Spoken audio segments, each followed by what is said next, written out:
Greetings everyone, my name is Raymar Garniga from 2CSD. So, we have here package, user interface, import javax.swing, asterisk, and import live.account, and public class logins extend login form.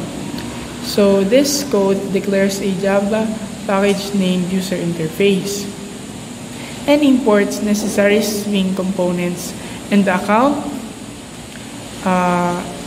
class from the live package. It creates a class called logins that extend login form, inheriting its functionality while allowing for customization. This class will likely implement the abstract method onRegister and onAdminLogin from its parent class to define specific login behaviors.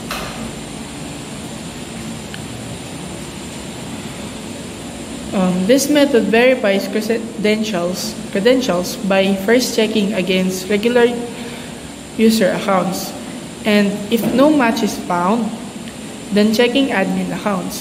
If valid credentials are detected, it displays a success message, closes the login window, and opens the main application interface.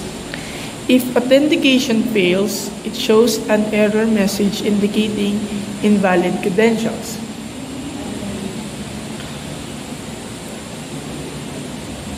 So, at override protected void onRegister, we have here this method provide basic placeholder implementations for registration admin login functionality.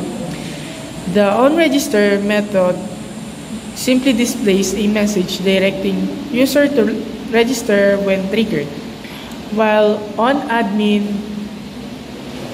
login shows a confirmation that users to registration when triggered,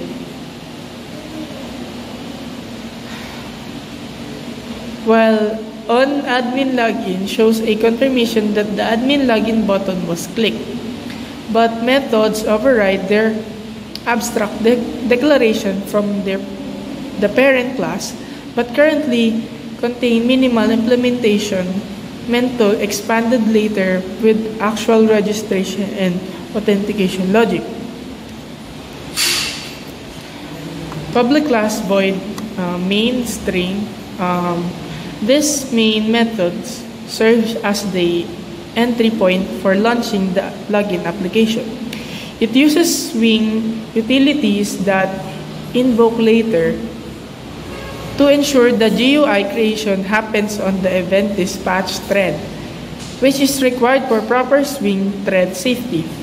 The method creates and display a new instance for login class which extended the login form functionality. Greetings everyone, my name is Raymar Garniga from 2CSD. So, we have here package, user interface, import javax.swing, asterisk, and import live.account, and public class logins extend login form. So, this code declares a Java package named user interface and imports necessary Swing components and the account class from the live package. It creates a class. So in my part, so let's explain muna natin tong lahat. So itong natin, yung class account, basically connected yan dito sa login data. So dito sa class account, dito lang nag-instance lang tayo dito ng encapsulation para ma-encapsulate natin yung password tsaka username dito, and gamit rin tayo ng array list para ma-connect natin at makapagdagdag tayo ng maraming accounts. Ngayon sa ating admin panel, itong admin panel natin, ito yung pag nag-login tayo, dito natin makikita itong daily sales report, most ordered, kitchen ordered history tsaka kitchen. And then sa login form natin, itong login form natin, basically ito yung interface ng pag-login natin, katulad nito. So pag meron natin yan, katulad nito, ito yung login form natin. Ito naman yung admin panel natin.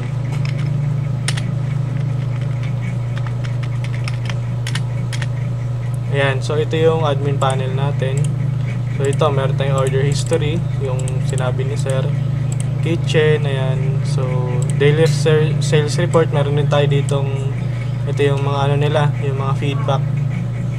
No, so ito meron din. And then sa logins, ito naman logins, ito yung may hawak ng validation natin. So dito, on login, ito yon yung may hawak ng, so nag-override lang tayo dito, no? Yan, in-override lang natin sila kasi itong ano, login form natin, abstract to. So naka-abstract class to. And then sa mainframe naman natin, itong mainframe, ito na yung may hawak ng ano natin, katulad nito.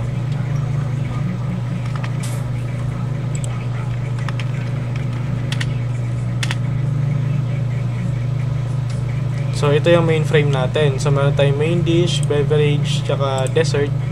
Ayan, so pag nag-add to cart tayo, let's say 2, then chop suey 2. Ayan, so makikita natin dito sa cart natin. Ayan. And then pag okay natin, automatically ma-order na yun. And then most ordered items. So makikita ito, beef wonton noodles. And then log out tayo. Ayan, so pag nag-login mo tayo sa admin,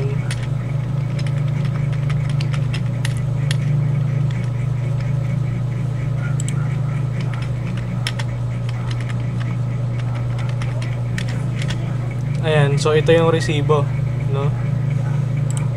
Yan, ito yung resibo sa ngayon. So wala yun kanina, so yan, ayun yung resibo, ito pangatlo. Then kitchen, ito syempre ito yung ano natin, yung nakalagay din doon, yung sa mga staff, kitchen staff, ganun. And then sa menu item order tracker, ito yung ginamit namin para matrack namin yung order, kung ilan yung nag-order ngayon, para sa ating most ordered items na meron din dito.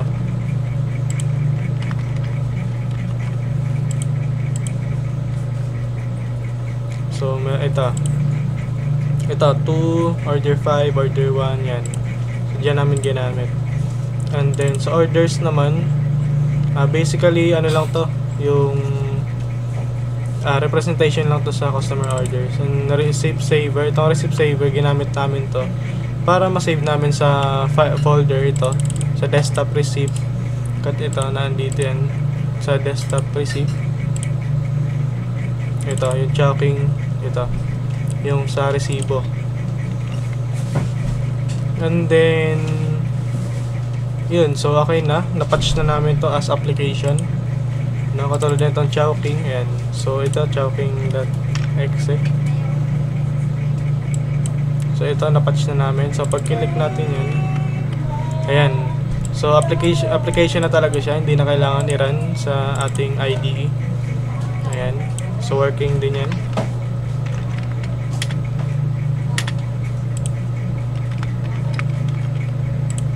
Ayan. So fully functional, katulad ng kanina, no? And then okay na.